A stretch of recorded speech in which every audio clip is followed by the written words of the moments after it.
नमस्कार, प्राजक्ताच किचनमध्ये आपलं स्वागत आहे। आज आपण बनवणार आहोत वाटला डाळीचं बेसन। चला तर मग त्यासाठी काय काय घेतलं ते बघूया। इथे मी 1 वाटी चना डाळ 2 पाण्याने स्वच्छ धुवून रात्रभर भिजत घातली होती। बघा आपली डाळ छान इथे भिजलेली आहे। या बारीक कट करून घेतलेला आहे।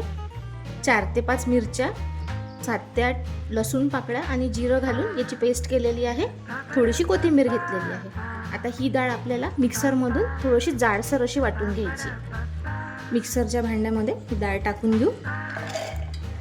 याचं पाणी मी छान निथळून घेतलं होतं। यात पाणी राहता कामा नये आणि एकदम बारीक अशी वाटायची नाहीये।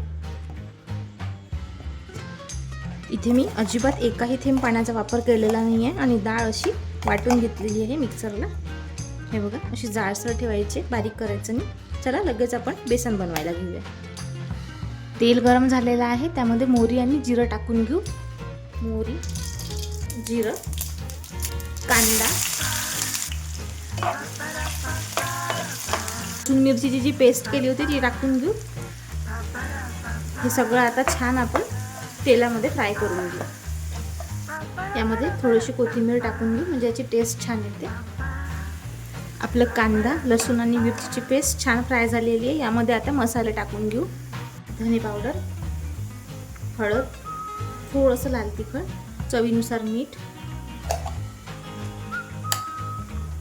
हे छान असं मिक्स करून घेऊ। झाकण ठेवून मीडियम टू लो फ्लेमवर आपल्याला हे शिजवून घ्यायचं आहे।